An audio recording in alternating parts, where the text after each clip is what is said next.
विश्वास हासिल करने में और अपनी पहचान बनाने में बरसों लगते हैं, और अगर विश्वास और नाम बन भी जाए तो इसे 50 से भी ज्यादा सालों तक इसी तरह से बरकरार रख पाना सबके बस की बात नहीं है। पर मैसी फर्ग्यूसन 135 ने यह कमाल कर दिखाया है। साल 1969 में दलबीर सिंह जी ढिल्लों ने जब पहली बार मैसी फर्ग्यूसन 135 को लंदन से भारत भिजवाया, तब शायद उन्हें भी ये अंदाजा नहीं होगा कि वो एक ऐसा साथी खरीद रहे हैं जो सालों साल साथ निभाएगा और परिवार का एक हिस्सा बन जाएगा। इस परिवार ने ट्रैक्टर को सिर्फ सहेज कर ही नहीं रखा, बल्कि वे आज भी इससे बिल्कुल वैसा ही काम लेते हैं जैसा 52 साल पहले लेते थे। और यही बात इस मैसी फर्ग्यूसन 135 को इतना खास बनाती है। आज हम मुलाकात करेंगे हरदीप सिंह जी शेखों से, जिन्होंने इस ट्रैक्टर को बिल्कुल अपने परिवार के सदस्य की तरह रखा है। ये ट्रैक्टर इतना खास है कि दूर दूर तक इसकी चर्चा है। आज भी लोग इस मैसी फर्ग्यूसन 135 को चलते हुए और सभी कामों को बखूबी करते हुए देखने आते हैं। इसके मुरीद इस 5 दशक पुराने 135 की मुंह मांगी कीमत देने को तैयार हैं, जो आज के जमाने के किसी भी ट्रैक्टर से कहीं ज्यादा है। चलिए जानते हैं इस खास ट्रैक्टर की रोचक दास्तां।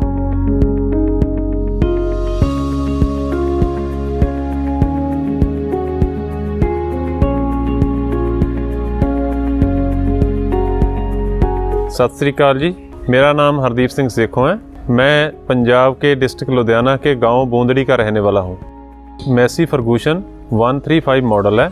इंग्लैंड में 1964 में लॉन्च हुआ था और ये ट्रैक्टर इंडिया में इंपोर्ट होता था उस समय। और इस ट्रैक्टर की 45 हार्स पावर और 2.5 लीटर डीजल इंजन इसमें फिटेड है। इस ट्रैक्टर को मेरे अंकल दलबीर सिंह ढिल्लों जी ने इंग्लैंड में लंदन में बुक करवाया था 1969 में, और वहीं से इसकी फुल पेमेंट दे दी थी।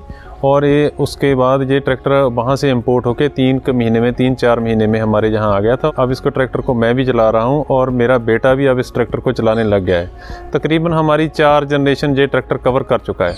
1970 के दशक में जब ये ट्रैक्टर भारत में आया, और उस समय तो ऐसा समय था कि और कोई मशीनरी थी ही नहीं। अगर किसी की बारात जाती थी तो बैलगाड़ियों पे जाती थी। तो उन समय ये ट्रैक्टर ट्राली लोगों की बारातों के लिए, नगर कीर्तन के लिए, हमारे गांव में जितने नगर कीर्तन हुए वो इसी ट्रैक्टर से हुए। और इस ट्रैक्टर की डीजल की कंजम्पशन बहुत कम थी। उस समय डीजल की भी बहुत बुरी शॉर्टेज थी। डीजल राशन कार्ड पे मिलता था और कुछ घरों के राशन कार्ड इकट्ठे करके डीजल इकट्ठा किया जाता था। एक समय ऐसा भी आया कि डीजल की काफ़ी शॉर्टेज थी, तो जो बड़े ट्रैक्टर थे वो तेल ज़्यादा खा जाते थे। तो क्या किया कि वो ट्रैक्टर रोक दिया और उनके राशन कार्ड का डीजल भी इसी ट्रैक्टर में बरत के गेहूं की बुआई की गई थी। वैसे तो हमारे पास खेती में और भी ट्रैक्टर हैं, लेकिन जो मैसी है ना, इसकी कुछ खास बातें हैं। जैसे हम कणक की खेत की बुआई करते हैं, कणक की बुआई के लिए हम मैसी को यूज़ करते हैं। उसका मेन रीज़न है कि इसका लेफ़्ट का कंट्रोल बहुत बढ़िया है। लेफ़्ट का कंट्रोल बढ़िया होने की वजह से जो गेहूं की बिजाई हम करते हैं वो 1-2 दिन पहले दूसरी गेहूं से हरी हो जाती है, क्योंकि डेप्थ कंट्रोल सेम एक जैसा रहता है। इसका ड्राफ्ट कंट्रोल बढ़िया है। दूसरी बात है, अगर आलू की करें, आलू अगर इस ट्रैक्टर से हम आलू की खेती करते हैं, दूसरे खेत से आलू जो है 5-7 क्विंटल प्रति एकड़ ज़्यादा निकलता है। वैसे भी बहुत लोग मैसी की यूज़ करते हैं यहाँ पे आलू के लिए। और तीसरी बात यह है कि इसके जो इम्प्लीमेंट डालने का है, जैसे काम के समय में बहुत तेज़ी रहती है, इधर उधर जाने की कई बार बंदे की कमी रहती है। इस ट्रैक्टर पर सिंगल ड्राइवर ही पीछे इम्प्लीमेंट डाल सकता है, इम्प्लीमेंट कंट्रोल कर सकता है, ऊँचा नीचा सारा ऊपर बैठे बिठाए करके आगे जा सकता है। कई बार ऊंचा नीचा करने में दूसरे ट्रैक्टर के नीचे उतरना जाता पड़ता है, इसके ऊपर से नीचे नहीं उतरना पड़ता, ऊपर बैठे बिठाए सब कुछ हो जाता है। और तीसरी बात है कि डीजल की खपत इस ट्रैक्टर की बहुत ज़्यादा कम है। ये जिस हिसाब से लोड है उसी हिसाब से डीजल खाता है। कम जो आसान छोटे काम है उनमें तो डीजल की इसकी बिल्कुल ही खपत कम हो जाती है। और एक इसका स्टीयरिंग है जो बहुत आरामदायक है। जो इसका स्टीयरिंग है, जो रेडियस बहुत नज़दीक में है। जितनी नज़दीक ये वाला ट्रैक्टर रेडियस ले लेता है, मेरे हिसाब से तो ऑटो भी इतनी नज़दीक से नहीं घूम पाता जितनी आसानी से ये ट्रैक्टर घूम जाता है। वो आसानी से घूमने की वजह से जो बिजाई है, बिजाई के काम में हमें बहुत ज़्यादा मदद मिलती है। और दूसरा, अगर कल्टीवेटर की बात करें और लेवलर की बात करें, तो उसमें तो इसका कमाल ही है। उसमें तो इसका कोई तोड़ ही नहीं है इस ट्रैक्टर का। ये ट्रैक्टर हर किस्म के खेतीबाड़ी के जो इम्प्लीमेंट हैं उसको बड़ी आसानी से चलाता है। हम इस ट्रैक्टर से ज़्यादातर cultivator, rotavator, desk harrow, leveller, seed drill, plough भी इससे ट्रैक्टर से हम यूज़ करते हैं। इस ट्रैक्टर को रिस्टोर करने का जो आइडिया था वो सोशल मीडिया से मेरे माइंड में आया। मैं एक दिन यूट्यूब पे 135 करके कुछ वीडियो देख रहा था, तो वहाँ पे इंग्लैंड में एक ट्रैक्टर की ऑक्शन हो रही थी, तो इसकी ऑक्शन जाके ख़त्म हुई 33,000 पाउंड में।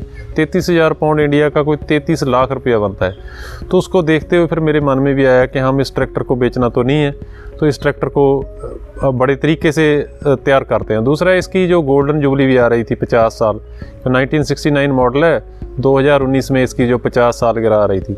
तो फिर हमने इसके नेट से पार्ट खोजने स्टार्ट किए, तो हमने देखा कि इसके पार्ट्स इंपोर्ट ही किए जा सकते हैं। तो हम कनाडा गए थे, तो कनाडा में जाके हमने मैसी फर्गूसन वाली एजेंसी पे जाके बिन नंबर दे दिया। उन्होंने हमें इंग्लैंड से सारे पार्ट जो है मंगवा के दे दिए, और हम बाई हैंड जो है इसके सारे पार्ट्स, बॉडी पार्ट्स है, जैसे लाइट्स हैं, स्टिकर हैं, इसकी फ्रंट वाली जो जाली है वो है, मीटर हैं, मीटर की तारें हैं, और छोटा छोटा सामान जो बॉडी पार्ट्स जहाँ से नहीं मिलते थे वो हमने सारे। साइलेंसर, स्पेशली साइलेंसर है, इसका साइलेंसर ब्रास टाइप है जिसकी आवाज़ बहुत अच्छी है। इस हिसाब से हमने वहाँ से इसके सारे पार्ट जहाँ पे लगाकर, जहाँ पे एक बहुत अच्छा लड़का लेकर जो कारों को पेंट करता, तो फरारी गाड़ी वाला मेटेलिक पेंट इसको किया है। बाकी पार्ट इसके बॉडी लाइन थी वो ओके थी, और पेंट करने से जो ये ट्रैक्टर बहुत बढ़िया बन गया। इस ट्रैक्टर से उस टाइम जितने भी डिलन के रिलेटिव से, उनकी सभी की खेती इसी ट्रैक्टर से होती थी।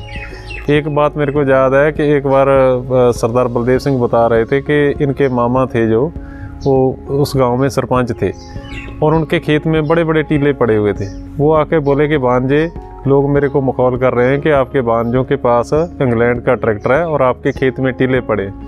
तो फिर हरदेव सिंह डिलन जो थे, सरजीत सिंह डिलो भी उनका नाम था, तो वो ट्रैक्टर लेके गए उनके वहाँ, और 8 दिन बिना रुके दिन रात इस ट्रैक्टर को चलाया, और जो जितने वो टिले थे वो सारे समतल करके एकदम बढ़िया खेत बना दिए गए। इस ट्रैक्टर की मेंटेनेंस की एक ख़ास बात है कि इस ट्रैक्टर का एक एक छोटे से छोटा पुर्जा आज भी ओरिजिनल मिलता है। बेशक जब बाहर से मिलता है, लेकिन पूरा कैटालॉग है, पूरी एक एक आइटम बाहर से मिलती है। दूसरी बात, इसको आप घर पे भी इसको आप रिपेयर कर सकते हो, क्योंकि यूट्यूब पे हर एक पार्ट को कैसे रिप्लेस करना है, कैसे चलाना है, कैसे फिट करना है, वो पूरी की पूरी वीडियो इस ट्रैक्टर की बनी हुई है। वैसे तो मैसी बहुत पुरानी कंपनी है, लेकिन इसकी कुछ ख़ास बातें हैं जो इनको दूसरों से कुछ अलग से पेश करती है। जैसे कि इसकी लेफ़्ट कंट्रोल है, फ्यूल एफिशिएंसी है। जैसे मान लिया डीजल के भाव बहुत ज़्यादा हैं, मैसी का जो डीजल खर्चा है वो उस समय से लेकर आज तक सारे ट्रैक्टरों का तकरीबन दूसरे ट्रैक्टरों से कम है। और जो इसकी लेफ़्ट की कंट्रोल है, जो लेफ़्ट की टेक्नोलॉजी है, वो ऑटोमेटिक रिमोट सेंसिंग टाइप है और पेटेंटेड है। तो इस हिसाब से मैसी ने तकरीबन जो इंडिया के ग्राहक हैं उनकी सारी जो है उसको ध्यान में रखा है। दूसरा, इंटरनेशनल डिज़ाइन का भी बहुत फ़र्क है, क्योंकि जो बहुत पहले एडवांसमेंट इसमें आ गई थी, और जो ग्राहक की ज़रूरतें थी वो उनको मालूम थी कि आने वाले समय में क्या क्या ज़रूरतें ग्राहक की आने वाली है। अगर आज भी मैं कोई मैसी का कोई भी ट्रैक्टर देखता हूँ तो उसमें वो हर फीचर मौजूद है जो इंडियन कस्टमर को और आम किसानी में आम लोगों को जिसकी ज़रूरत पड़ती है, वो तकरीबन सारे फीचर्स जो है मैसी ने वो नए ट्रैक्टरों में ऐड किए हुए हैं। जैसे कि फ़ीचर वो 50 साल पहले ट्रैक्टरों में आते थे, उनसे भी कुछ उनमें बढ़ोतरी की है। हमें पूरी उम्मीद है कि आने वाले कई और सालों तक मैसी फर्ग्यूसन 135 का इस परिवार के साथ अटूट रिश्ता कायम रहेगा। बाकी सब सिर्फ ट्रैक्टर है, ये मैसी है।